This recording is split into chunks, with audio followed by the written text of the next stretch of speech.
Madame, Monsieur, bonsoir et bienvenue dans ce point de l'actualité. Le président de la République, Alassane Ouattara, a présidé un conseil des ministres ce mercredi au palais de la présidence de la République. Le gouvernement va prendre en charge des enfants qui ont un problème cardiaque. Le projet de prise en charge chirurgicale pédiatrique a été validé ce mercredi en conseil des ministres. Il comprend aussi le renforcement des capacités de l'Institut de cardiologie d'Abidjan. C'est un texte qui vise à améliorer les aptitudes professionnelles du personnel de ce centre spécialisé.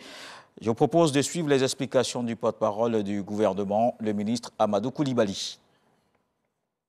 Ce projet vise essentiellement à assurer au personnel médical de l'Institut de cardiologie d'Abidjan, toutes catégories confondues, une formation de perfectionnement professionnel de haut niveau, de façon à améliorer leurs aptitudes professionnelles et à accroître leur capacité à intervenir de manière autonome sur des pathologies cardiaques complexes sur le long terme.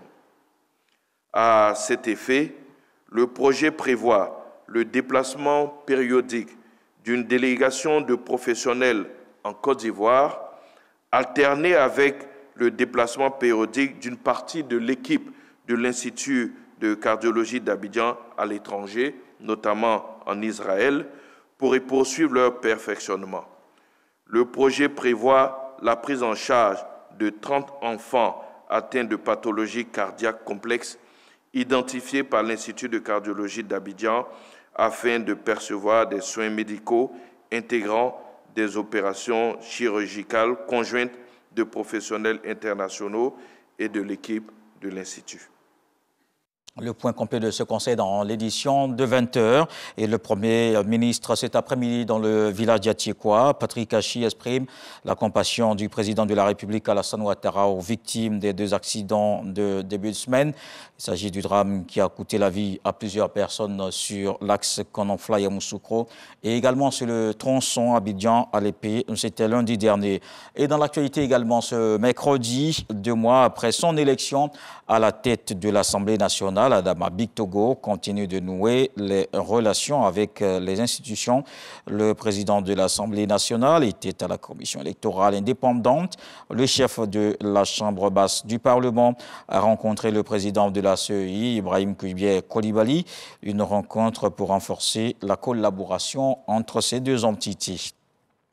Dans le reste de l'actualité, au Burkina Faso, les autorités militaires ont reconnu leurs responsabilités et présenté leurs condoléances après des frappes militaires non loin de la frontière avec le Togo.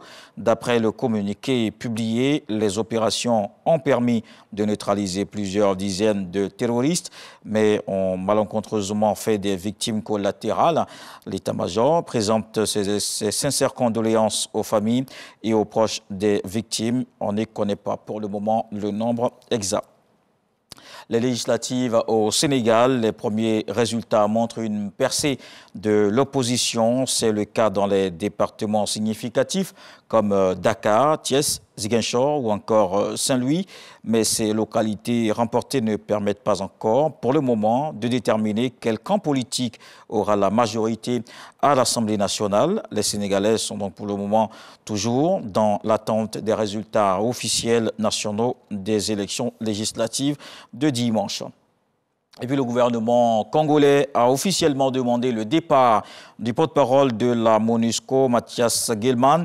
Selon les autorités, les tensions actuelles entre la population et la MONUSCO sont dues notamment aux déclarations jugées indélicate et inopportune de Mathias Guilman.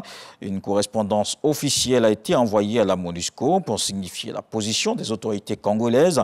Du côté de la MONUSCO, on se dit surpris de la tournure que prennent ces événements qui occultent, je cite, les vrais problèmes. On se retrouve à 20h pour la grande édition. À suivre tout de suite les infos régionales.